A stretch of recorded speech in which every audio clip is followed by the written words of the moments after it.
எல்லா படங்கள்லையும் கவுண்டமணி சார் இருக்காரு. எல்லா நடிகர்களுக்குமே கவுண்டமணி ஒரு பேர் வேணும், கவுண்டமணியோட காமெடி வேணும். கவுண்டமணி சார் வந்து அப்போ வந்து பிரபலியமான நடிகர் கிடையாது, அதனால அவர் சொல்றதெல்லாம் நிறைய பேர் ஏற்றுக்க மாட்டாங்க. அப்புறம் போக ஒரு பெரிய மார்க்கெட்டுக்கு வந்ததுக்கப்புறம் அவர் வச்சதுதான் சட்டம் அப்படிங்கிற மாதிரியான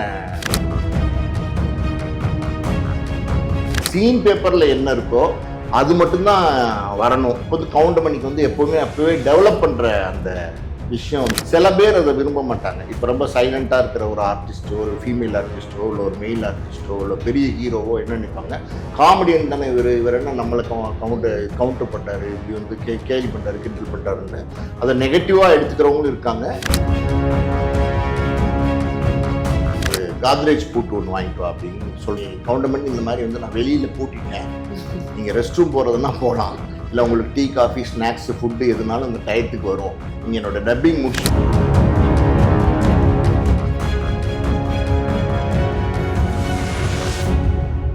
பிஹைண்ட் டாக்கீஸ் நேயர்களுக்கு வணக்கம். நான் உங்கள் கண்மணி. இன்றைய நிகழ்ச்சியில் நம்முடன் இணைந்திருப்பவர் தயாரிப்பாளர் ஆஸ்கர் மூவிஸ் பாலாஜி பிரபு அவர்கள். வணக்கம் சார். வணக்கம்மா சார், எப்படி இருக்கீங்க? நல்லா இருக்கேன். அந்த காலத்து நடிகர்களை பற்றி நிறைய விஷயங்கள் வந்து எனக்கு தெரிஞ்சுக்கணும் அப்படின்னு ஒரு ஆசை இருக்கு. முதல்ல பார்த்தீங்கன்னா அப்போ காமெடியன்ஸில் செந்தில் அண்ட் கவுண்டமணி அவர்கள் தான் வந்து ரொம்ப பெரிய ஃபேமஸான ஒரு ஆக்டர். இவங்க வந்து அப்போ நடித்த ஹீரோக்களை விட அதிகமாக அவங்க வந்து சேலரி வாங்கினாங்க அப்படின்னே சொல்லப்படுது. ஆனால் அது உண்மைதான் இல்லையா? இல்லை, செந்தில் வந்து அப்படி ஒன்றும் வாங்கலை. செந்தில் வந்து கவுண்டமணியோட ஒரு பேர் பண்ணாதான் அவர் வந்து பெருசாக ஹிட் ஆனார். செந்தில் தனியாக நடித்த காமெடி படங்கள்லாம் பெரிய விசேஷமாக இருக்காது. ஓடிருக்கு, நிறைய படங்கள் இருக்குது, ஆனால் ரொம்ப விசேஷமாக சொல்ல முடியாது. கவுண்டமணி செந்தில் அந்த காம்பினேஷன் இருக்குது பார்த்தீங்களா, அந்த சின்ன கவுண்டர் அந்த படத்துலாம் அந்த மாதிரி காம்பினேஷன் வந்து கவுண்டமணி வைதேகி காத்திருந்தால் இந்த காம்பினேஷன் ரொம்ப ஒர்க் அவுட் ஆச்சு. கவுண்டமணி அதாவது ஹீரோவோட ஜாஸ்தி சம்பளம் கவுண்டமணி வாங்கினார் அந்த காலத்தில், சில ஹீரோக்களோட ஜாஸ்தி அப்படிங்கிறது உண்மைதான். அந்த காலத்துல கவுண்டமணி செந்தில் என்னதான் கவுண்டர்ஸ் இல்லை அவங்களோட காமெடிஸ் நல்லா ஹிட் ஆனாலுமே நிறைய விஷயங்கள்ல டபுள் மீனிங் இருக்கும், 18+ கவுண்டர்ஸ் இருக்கும். அப்படி அது இப்போ கேட்கும் போது நிறைய பேர் அது ஆமால அப்படின்ற மாதிரி ரியலைஸ் பண்றாங்க. அந்த காலத்துலயும் அது மாதிரி எழுதுறாங்க. அந்த காலத்துல அதுக்கு எதிர்ப்பு அவ்வளோவா வரல இல்லையா அந்த 18+ காமெடிஸ்க்கெல்லாம்? இல்லை, சில வந்து விரசம் இல்லாமல் காமெடியில் வந்து லைட்டாக அப்படியே கலந்து வருவாங்க. சினிமாவை பொறுத்த வரைக்கும் என்னென்னா அது ஒரு கமர்ஷியல் ஃபீல்டு. இந்த 18+ காமெடிலாம் மேடம் இலைமறை காய்மறைவாக வந்து சினிமாவில் இருக்கும். சினிமாலேயும் சரி, இந்த கூத்துலேருந்து தான் நாடகம் வந்துச்சு, நாடகத்துலேருந்து தான் சினிமா வந்துச்சு. இதெல்லாம் பார்த்தீங்கன்னா இப்போ நீங்கள் கிராமத்தில் போய் பார்த்தீங்கன்னா இன்னும் விரசமாக இருக்கும். நீங்கள் போய் பார்த்துருக்க மாட்டீங்கன்னு நினைக்கிறேன் நான்.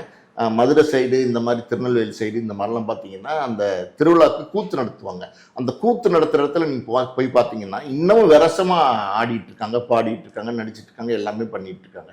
அதனுடைய அதாவது கூத்தினுடைய ஒரு வடிவம் தான் ட்ராமாவனுடைய இன்னொரு வடிவம் தான் சினிமா. அப்படி இருக்கும்போது இதெல்லாம் ஒன்று ரெண்டு அப்படி இப்படி இருக்க தான் செய்யும். அதை வந்து பெருசாக பார்க்கக்கூடாது. நம்ம அவர் ஆஃப் ஸ்டேஜ்லையுமே சரி இல்லை ஆன் ஸ்க்ரீன்லையுமே சரி டக்குன்னு கவுண்டர் அடிப்பார். அதனால நிறைய நடிகர்கள் அவர் கூட நடிக்கிறதுக்கே தயங்கினாங்க அப்படின்ற மாதிரி சொல்லப்படுது. அது உண்மைதானா? இல்லை, அவர் வந்து எப்படின்னா ரொம்ப நக்கல் பேர் வழி, ரொம்ப கிண்டலும் கேலியுமா தான் யதார்த்தமாகவே பேசுவார். இப்போ உட்காந்து பேசிகிட்டே இருக்கும்போது டக்குன்னு கவுண்டர் அடிப்பார், டக்குன்னு கிண்டல் பண்ணுவார். இது வந்து சில பேர், அதாவது சத்யராஜ் மாதிரி நல்லா தெரிஞ்சவங்க இவங்கெல்லாம் வந்து அதை ரொம்ப ரசித்து, மணிவண்ணன் கவுண்டமணி சத்யராஜ் காம்பினேஷனு அது ரொம்ப நல்லா இருக்கும் அந்த பேர் பார்த்தீங்கன்னா. காரணம் என்னன்னா அவங்க ரொம்ப ரசித்து அதை வந்து ரிசீவ் பண்ணிப்பாங்க. சில பேர் அதை விரும்ப மாட்டாங்க. இப்போ ரொம்ப சைலண்டாக இருக்கிற ஒரு ஆர்டிஸ்ட்டோ, ஒரு ஃபீமேல் ஆர்டிஸ்ட்டோ, இல்லை ஒரு மெயில் ஆர்டிஸ்ட்டோ, இல்லை பெரிய ஹீரோவோ என்ன நினைப்பாங்க, காமெடியன் தானே இவர் என்ன நம்மளை கவுண்டர் பண்ணுறாரு, இப்படி வந்து கேலி பண்ணுறாரு, கிண்டல் பண்ணுறாருன்னு அதை நெகட்டிவாக எடுத்துக்கிறவங்களும் இருக்காங்க. நிறைய பேர் அவருடைய கேரக்டர் தெரிஞ்சு அதை பாசிட்டிவாக எடுத்துக்கிறவங்க தான் சினிமா இண்டஸ்ட்ரியில் ஜாஸ்தி. அந்த மாதிரி நெகட்டிவாக எடுத்து அது கான்ட்ரவர்சியாக இல்லை கொஞ்சம் மனக்கசப்பு இருக்கிற மாதிரி ஏதாவது சிச்சுவேஷன் ஆகியிருக்கா? அப்போது நிறைய விஷயங்கள் இருந்திருக்கு. இப்போ எங்கள் ஃபாதர் படத்துலேயே பார்த்தீங்கன்னா பக்கத்து வீட்டு ரோஜான்னு ஒரு படம், கார்த்திக்கும் ராதாவும் நடித்தாங்க அந்த படத்தில். அது வந்து கவுண்டமணி சாரோட ஏர்லி ஸ்டேஜ். அது 1982 வந்த படம். அது அந்த படத்தில் நடிக்கும்போது மனோரமா, கவுண்டமணி, எஸ் சந்திரன், அப்புறம் இன்னும் கொஞ்சம் காமெடியெல்லாம் அதில் இருப்பாங்க, தியாகு, எல்லாருமே அந்த சீனில் இருப்பாங்க. அப்போ வந்து கவுண்டமணிக்கு வந்து அப்போவே டெவலப் பண்ணுற அந்த விஷயம் வந்து கவுண்டமணிக்கிட்ட அந்த காலத்துலேருந்து இருந்துச்சு. அப்போ அப்பா ஒரு சீன் சொல்லி இது கவுண்டமணிக்கிட்ட சொல்லி இது வந்து நடிங்க அப்படின்னு சொல்லும்போது அவர் நடித்து முடிச்சுட்டு கொஞ்சம் எக்ஸ்பேண்ட் பண்ணுவார்ல அப்படின்னு சொல்லுவார்ல, அந்த மாதிரி அவர் சொல்லியிருக்கிறாரு. அப்பா வந்து எப்படிப்பட்ட டைரக்டர்னா, அவர் வந்து சீன் பேப்பரில் என்ன இருக்கோ அது மட்டும்தான் வரணும் ஸ்க்ரீனில், அதுக்கு மேலே எது பேசினாலும் அது அலோவ் பண்ண மாட்டார். காரணம் வந்து அந்த காலத்து டேரக்டர்ஸ்லாம் அப்படி இருந்தாங்க.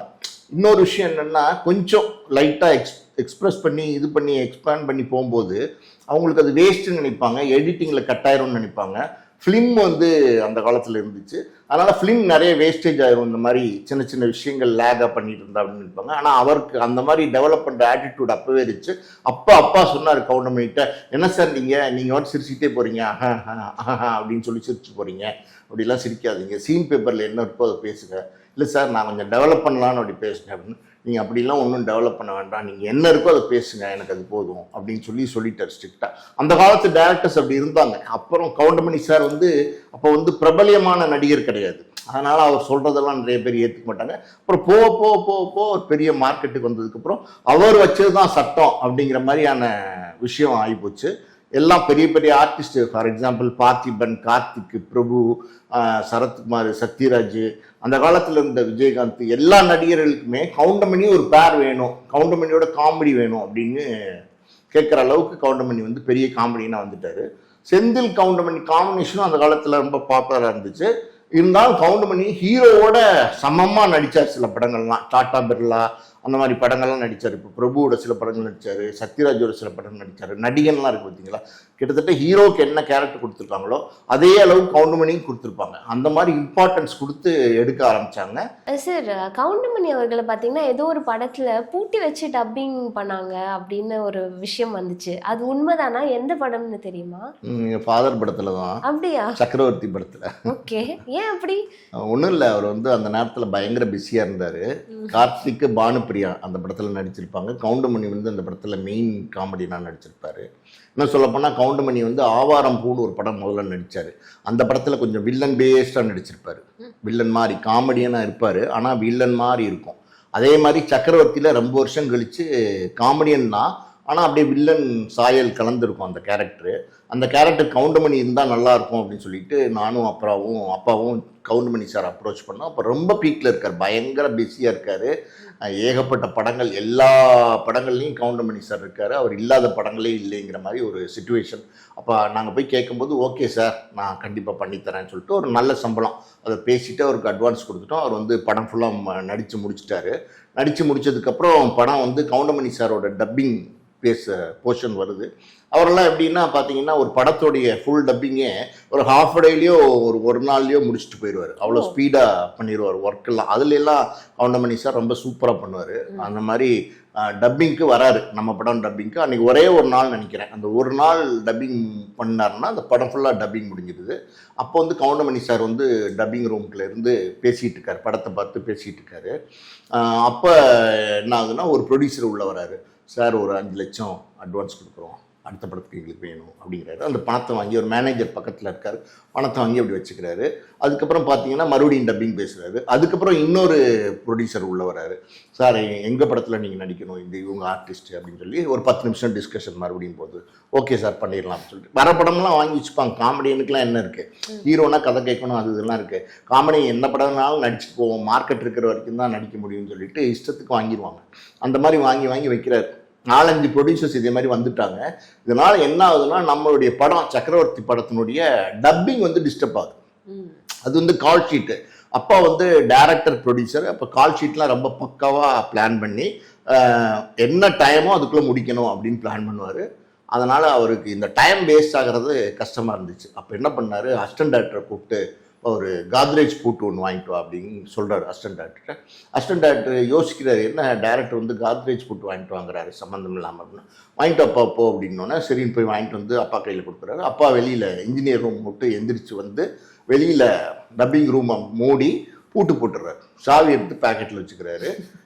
கவுண்டமணி சார் வந்து இங்கே இன்ஜினியர் ரூமுக்கு அப்பா வந்துடுறாரு. கவுண்டமணி சார் வந்து டப்பிங் பேசிகிட்டு இருக்காரு. பேசுகிறாரு. இவர் வந்து கரெக்ஷன்ஸ்லாம் சொல்கிறாரு. கவுண்டமணி சார் பேசிகிட்டே இருக்கும்போது பார்த்தீங்கன்னா அதாவது ஒரு 2 மணி நேரத்துக்கு மேலே யாருமே அவர் தேடி வரல அட்வான்ஸ் கொடுக்க. அப்போ மேனேஜர்கிட்ட கவுண்டமணி சார் சொல்கிறார், என்னையா யாருமே 2 மணி நேரமா அட்வான்ஸ் கொடுக்கல, மார்க்கெட் குறைஞ்சிருச்சா என்ன அது அப்படின்னு கேட்டுக்கிட்டு இருக்காரு காமெடியா. அப்பா சொல்றாரு மைக் ஆன் பண்ணி, கவுண்டமணி இந்த மாதிரி வந்து நான் வெளியில பூட்டிட்டேன், நீங்க ரெஸ்ட் ரூம் போறதுன்னா போகலாம், இல்லை உங்களுக்கு டீ காஃபி ஸ்நாக்ஸ் ஃபுட்டு எதுனாலும் இந்த டயத்துக்கு வரும், நீங்க என்னோட டப்பிங் முடிச்சுட்டு மற்ற அட்வான்ஸ் வாங்குங்க, எனக்கு நடுவில் வாங்குறது டிஸ்டர்பன்ஸாக இருக்குது அப்படின்னு சொல்லி கவுண்டமணி சார்கிட்ட சொல்கிறாரு. அப்போ கவுண்டமணி வந்து அவர் வந்து அப்பாவும் அவரும் சீனியர் பர்சன்ஸு, அவரும் அப்பா மேலே ரொம்ப ரெஸ்பெக்ட் வச்சுருந்தாரு. கவுண்டமணி சாரும் அப்பாவும் கவுண்டமணி சார் மேலே ரொம்ப ரெஸ்பெக்ட் வச்சுருந்தாங்க. அதனால் பார்த்தீங்கன்னா ஒருத்தருக்கு ஒருத்தர் அது புரிதல் இருந்துச்சு. என்ன சார் என்னை பூட்டி வச்சிட்டிங்களா, அதனால தான் ஆளே வரலையா, நான் என்னமோன்னு யோசிச்சுட்டு இருக்கிறேன், இருந்தாலும் இப்படி பண்ணக்கூடாது சார் அப்படின்னு சொல்லிட்டு பேசி முடிச்சுட்டு டப்பிங் ரூமை திறந்து விட்டாங்க. அவர் ரொம்ப நன்றி சார் அப்படின்னு சொல்லிட்டு கிளம்பி போயிட்டாரு. இது எதுக்கு சொல்றேன்னா, இது ஒரு நகைச்சுவையா இருந்த மாதிரி இருக்கும், ஆனா தொழில சின்சியரா இருந்தாங்க அந்த காலத்துல. இப்பெல்லாம் அப்படி இல்லாம போச்சு, ரொம்ப மாறி போச்சு.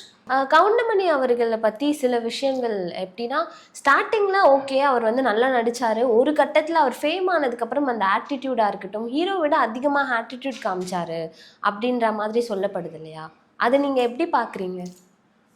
அதாவது வந்து இந்த ஆட்டிடியூடு அப்படிங்கிற விஷயம் எப்படி இருக்குன்னா, சினிமாவில் ஆட்டோமேட்டிக்காகவே ஒரு ஸ்டேஜிங் மேலே பாப்புலர் ஆகிட்டாங்கன்னா அது ஆட்டோமேட்டிக்காக வந்துடுது எல்லாருக்குமே. இப்போ கவுண்டமணியை மட்டும் நம்ம குறை சொல்லி பிரயோஜனம் கிடையாது. இந்த ஆட்டிடியூடு வந்து எல்லா நடிகர்களுக்கும் இருந்திருக்கு. ஒரு சில ஆர்டிஸ்ட் மட்டும்தான், ஒரு உதாரணத்துக்கு ரஜினிகாந்த் மாதிரி ஒரு சில ஆர்டிஸ்ட் வந்து நம்ம சூஸ் பண்ணி சொல்லலாம். அவர் பெரிய ஆட்டிடியூட் இல்லாத நடிகராக இருப்பார், எல்லாரோடையும் அட்ஜஸ்ட் பண்ணி போவார். இப்போ ஒரு ரெஸ்ட் எடுக்கணுன்னா கூட ஒரு மரத்தடியில் படுத்து தூங்கிடுவார். இந்த கைண்ட் அண்ட் கம்ஃபர்டபுள் ஹியூமன் பீயிங்காக 1-2 பேர் இருந்திருக்காங்க. அதில் ரஜினி சாரை சொல்லலாம். மற்றபடி அந்த காலத்தில் இருந்த ஆர்டிஸ்ட்டு அந்த காலத்துலேயும் சரி, அதுக்கப்புறம் இருந்த காலகட்டங்களும் சரி, இப்போ இருக்கிற காலகட்டங்களும் சரி, அந்த ஆட்டிடியூடுங்கிறது எல்லாருக்குமே இருக்குது. எல்லாருக்குமே ஆட்டோமேட்டிக்காக ஒரு 2 படம் ஓடனோன்னே அவங்க என்ன நினச்சிக்கிறாங்கன்னா, பெரிய சாரான்னு நினச்சிக்கிறாங்க, கோடிகளை அள்ளி கொடுக்குறாங்க, லட்சங்களை அள்ளி கொடுக்குறாங்கன்னும் போது அவங்களுக்கு நிதானம் தெரியுறது இல்லை. இந்த மாதிரி நிதானம் தெரியாம ஒரு படம் 2 படம் ஓடினோடனே ஆட்டம் போட்டு அந்த 2 படம் 3 படத்தோட காலியாகி போன ஆர்டிஸ்ட் நிறைய பேர் இருக்காங்க. அது நிறைய பேர் சொல்லலாம், இப்ப பேர்லாம் வேண்டாம். ரஜினி அவர்கள்னு சொல்லும் போது கவுண்டமணி அவர்களுக்கும் ரஜினி அவர்களுக்கும் இருக்க நட்பு வந்து ஒரு அந்த பாபா மூவி அதுக்கெல்லாம் அப்புறம் கொஞ்சம் வளர்ந்துச்சு அப்படின்னே சொல்றாங்க. அவங்களோட நட்பு பத்தி சொல்ல முடியுமா? சினிமாவில் வந்து நட்பெல்லாம் கிடையாது மேடம், ரொம்ப ஓப்பனாக சொல்கிறேன். சினிமாவில் வந்து நட்பெல்லாம் கிடையாது. இந்த படம் நீங்கள் நடிக்கிறீங்கன்னா இந்த படத்தில் ஒன்றா அப்படி உட்காந்து சாப்பிடுவாங்க, சிரிப்பாங்க, பேசுவாங்க, சீட்டாடுவாங்க, எல்லாம் பண்ணுவாங்க. அதுக்கப்புறம் பார்த்தீங்கன்னா நீங்கள் யாரோ நான் யாரோ தான். மறுபடியும் இதே மாதிரி ஒரு காம்பினேஷன் கவுண்டமணிக்கோ ரஜினிக்கோ இல்லை வேறு யாருக்குமே வந்து மறுபடியும் இன்னொரு படத்தில் ஒரு காம்பினேஷன் வச்சோம், அந்த படத்தில் ஒன்றா பேசுவாங்க, சிரிப்பாங்க. இவங்க வீட்டிலேருந்து எங்கள் வீட்டிலேருந்து கறி குழம்பு வந்திருக்கு, உங்கள் வீட்டிலேருந்து மீன் குழம்பு வந்திருக்கு, எல்லாம் செயற்கையான அன்பு தான். எனக்கு தெரிஞ்சு உண்மையாக சினிமாவில் நட்போடு இருக்கிறவங்க ரொம்ப கம்மி. அந்த ஒரு சிலர் பாயிண்ட் அவுட் பண்ணலாமே தவிர பொதுவாக மேக்சிமம் பர்சன்ஸ் வந்து சினிமாவில் வந்து நட்புங்கிறது வந்து ஒரு போலித்தனமான விஷயமா தான் நான் பார்க்குறேன். ஸோ ரொம்ப சுவாரஸ்யமான நிறைய கதைகள் வந்து சொன்னீங்க, நிறைய ஹீரோஸ் பற்றி நிறைய கதைகள் சொன்னீங்க. இன்னும் நம்ம இதை பற்றி அடுத்த நேர்காணலில் இன்னும் நிறைய இதை பற்றி பேசலாம். அண்ட் ரொம்ப நன்றி சார், பொறுமையாக எனக்காக பதில் அளிச்சதுக்கு. நன்றிம்மா.